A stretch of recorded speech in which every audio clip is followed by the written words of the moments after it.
I'm going to explain a thriller show called The Passage. The show is set in 2015, where two scientists, Dr. Jonas Lear and Dr. Tim Fanning, lead an expedition to remote Bolivian highlands. They're here to find a 250-year-old man who they believe can help in a breakthrough medical invention. The whole trip has been sponsored by the Department of Defense and the Center for Disease Control. Also on the trip are a Department of Defense representative, Clark Richards, a local guide, and a security team. After days of walking through the jungle, they arrive at a cave at the bottom of a gorge. They quickly enter it and see that the 250-year-old man is locked inside a cage. A young boy with a bucket of blood seems to be unlocking the door. The American team cannot make sense of what is happening, and Tim steps forward to question the boy, but the latter tells them to leave, yelling the word Jararaca, which means vampire in Spanish. At least it does when you pronounce it properly, which I did not. In the blink of an eye, all hell breaks loose as the vampire attacks Tim and goes straight for his neck. Clark finds a long wooden stake nearby and manages to drive it across the vampire's chest. However, the damage has already been done as Tim is bleeding profusely through his neck. The scene shifts to some time later and we see Jonas praying in a clinic waiting room. He has lost all hope when suddenly something extraordinary happens. Tim walks out of the waiting room and looks completely healthy. He even explains that he feels amazing and that they have found what they're looking for, a great cure for all disease. You just gotta let someone bite your neck, man. It feels awesome. Jonas is elated to have his friend back, but he notices Tim's mouth is bleeding and his teeth also seem to be falling out. Through a narration, we get to know that this incident gave rise to Project Noah. It is a secretive, government-funded program where scientists experiment with Tim's blood serum. It contains a virus that could potentially cure all diseases, but could also wipe out the human race. Scientists use death row inmates as guinea pigs to test out various stages of their experiments. 3 years later, in 2018, two federal agents, Brad and Doyle, are sent to Huntsville State Prison on a special mission. They are here to convince a death row inmate, Anthony Carter, to join the research trials at Project Noah. Anthony has been arrested for the murder of his girlfriend, but the agents promise to get his sentence erased. Anthony initially has reservations, but since he is set to be executed, he accepts the offer. At the base of Project Noah in Colorado, Chief Scientist Dr. Major Nicole Sykes calls for a meeting. An outbreak of Chinese avian flu has mutated and become an epidemic. There's fear that it could become a global pandemic, with projections that it could reach the US in 3 months. The CDC now feels that their research is the best hope for a vaccine. However, Jonas points out that they're nowhere near close to having a vaccine ready. Another scientist jumps in and says that he has an idea, but it's slightly unorthodox. He then leads them down to the basement where the patients are kept. Following this, he summarizes the trial so far, and we get to know that Tim is patient 0. He was 52 at the time of exposure and underwent a brief period of rapid healing. It was followed by a decline into a nearly catatonic, blood-sucking monster who is, nonetheless, immune to diseases. After Tim, Project Noah began importing death row convicts to experiment on. It gave these test subjects his blood serum and made changes accordingly. Each patient stayed healthy for longer, but would eventually turn into a vampire. The most recent patient is Shauna Babcock, who is the best result they've had. It was 28 days before she began to decline, as she's retained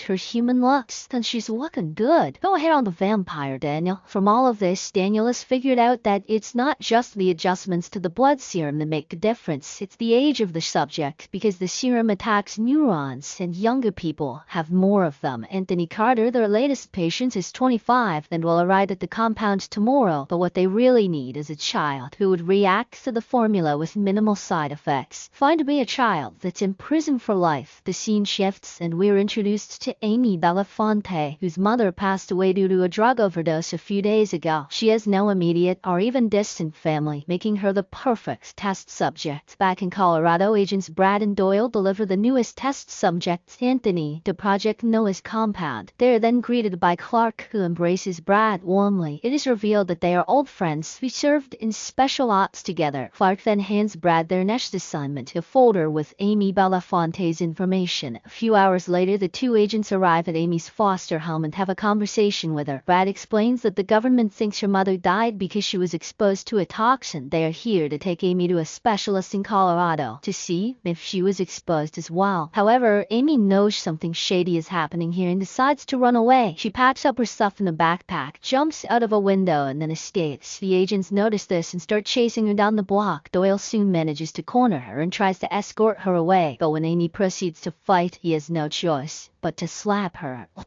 You bitch! Once she is safely brought to their car, Brad drives until they're out of that neighborhood, but he abruptly stops the vehicle only a few moments later. Brad then grabs Doyle's neck and slams his face into the dashboard. He warns him not to hit Amy again, or he won't hesitate to pull a gun. Back in Project Noah, a sweeper named Lawrence has a small conversation with Jonas. He reveals that he and many other employees have had several realistic nightmares about Tim. Jonas, however, doesn't take these claims seriously and dismisses it as cabin fever, just like any good scientist would do. Later that night, Clark visits his girlfriend Nicole in her personal quarters. The duo chat for a while, then ends up getting intimate with each other. However, in the middle of making love, Clark begins to have a very realistic hallucination about Shauna Babcock. She accuses him of lying to her before revealing her hideous vampire face and sharp fangs. This is when Clark jolts back to reality and realizes that he was simply dreaming. In the meantime, the two agents from Project Noah are on their way back to the facility with Amy. They stop on the way for lunch when the kid notices there's a carnival nearby. She seems to be very eager to join, so Brad offers to take her there. Following this, the two have a lot of fun and it seems they're slowly forming a bond. Everything seems to be going well when suddenly Brad gets a call from his ex-wife Layla. We get to know that the duo had separated after their first child passed away in a tragic accident. Brad has never gotten over the grief, which explains why he cares so much about Amy, but it does not explain why the agency would choose him for this mission. After the phone call with his wife, Brad once more goes into a deep thought about his deceased daughter. He is fully aware that there is something shady and dangerous going on at Project Noah, hence he decides not to take Amy there. To save her life, Brad then follows Doyle to the bathroom and launches a sneak attack, leaving his partner temporarily unconscious. Following this, he grabs Amy and tells her that there's been a change in plans. They steal a car from a nearby parking lot and head in a different direction. After a few hours of driving, Brad takes Amy to a lake so she can say goodbye to her mother properly, the kid who has bottled her grief for the past several days. Finally, lets all the pain out. She even embraces the agent and cries in his arms. When the news of Brad's escape reaches Colorado, Clark is immediately sent to find him. Meanwhile, Anthony also starts having vivid hallucinations about Tim. The latter claims that things will get worse, but he will be there to help. Sometime later, Brad stops at a gas station where he sees his face all over the news. It turns out that he is now a wanted man on suspicion of kidnapping a 10-year-old kid. He quickly goes to a nearby payphone and contacts his ex-wife to tell her the truth, but he soon realizes that Clark is already there, questioning if she has heard from Brad. Fortunately, Layla pretends to receive a call from a patient and claims that she has got visitors. Brad understands the clue and confesses that he still loves her before hanging up. When he returns to the car, Brad notices a sheriff approaching and decides to turn himself in. He knows it'll be easier for Amy if her story becomes well known to the public. Brad thus surrenders, and he, along with Amy, are taken to the nearest police station. But this turns out to be a huge mistake, as Brad hears the cops being contacted by the Department of Defense. There is no way that the authorities will allow Amy to get to the public eye. Consequently, Brad comes up with a quick plan to escape the police station. He notices that the sheriff is currently busy with something else. Brad thus instructs Amy to sneak behind the counter and grab the handcuff keys. She obliges, and in a matter of a few seconds, Brad manages to free himself. Right at this moment, Clark and his men arrive at the police station. They are about to confront Brad, but he has already snatched a gun from the sheriff. A violent gunfight then ensues, killing 3 policemen, including the poor sheriff. Brad, who had previously served in the special ops, proves to be a tough son of a bitch. He kills a few men before going hand-to-hand against another. Shortly afterwards, Brad and Amy are on their way out, only to be confronted by Clark, but the latter hesitates to shoot his close friend as they share a close bond. Brad takes the opportunity and fires at a nearby fire extinguisher, forcing Clark to step back. He then grabs Amy, rushes outside, and steals a police car to escape. Unfortunately, their escape comes at a price, as Amy soon notices that Brad has a gunshot wound. He seems to be holding up for now, but is also profusely bleeding from the abdomen region. After creating some separation from their pursuers, Brad abandons the police car and steals an old beat-up family wagon. He plans to head out to Arizona, but is forced to pull over after a few minutes. Brad is suffering from blood loss and soon passes out on the driver's seat. Elsewhere, Clark orders one of his agents to hack into Layla's phone. This proves to be crucial, as Amy soon uses a stolen phone to call her. Layla then guides the little girl on how to check on Brad's vitals. Once they confirm the bleeding is stopped, Amy pinches Brad's chest to wake him up, then hands him the phone. But our hero quickly throws it away, as he knows the agents can track the call. Back at Colorado, Jonas gives Anthony an injection with the blood serum and inserts a chip in his neck. In the meantime, Amy and Brad reach an old house at the end of a forest. The whole place looks normal until Brad deliberately pulls a tripwire that sets off an alarm. A woman named Lacey soon comes out with an assault rifle in her hands. She, however, puts it down as soon as she sees her old friend. It is revealed that Lacey was Brad's drill instructor in the Navy and had warned him against taking this job at Project Noah. Nonetheless, she accepts his requests to give them shelter for a few days, completely unaware that Clark has already managed to track down this location. The following morning, several armed agents make it to the property. Brad and Lacey are having breakfast when they hear alarms go off all over the house. They immediately grab their weapons and open fire at the incoming agents, but Lacey gets hurt in the process, forcing Brad to surrender. He hopes that this will give Amy enough time to get away through the back door. However, Clark threatens to kill Brad, so the little girl decides to surrender as well. The duo is then loaded up in armored vehicles and taken away. On their way to Colorado, Clark remembers the time when he first met Shauna. He had found some of his men trying to take advantage of her. Clark beat them up and sent them away before calming Shauna down. The two of them chatted about their upbringing and soon became friends. Clark had also promised her the tests wouldn't hurt. Once they reach the facility, Amy and Brad are immediately separated. Nicole then visits the girl and explains that she can be the last hope for millions of people, thus finally convinces Amy, but she also has a condition. Brad has to be with her at all times. Moments later, Clark brings Brad over and he's given a rundown of what is happening in the lab. Nicole then explains the serious issue of the avian flu and how it might kill up to 3 million innocent people. Upon hearing this, Brad eventually agrees to cooperate, so long as Amy is given the choice to accept or reject medical procedures. He then joins her in her room, but discovers the doctors have already put a tracker chip in her neck. Later that afternoon, Nicole visits the room and injects the serum into Amy. This allows Tim, who is kept in a special cell in the basement, to sense the girl's presence.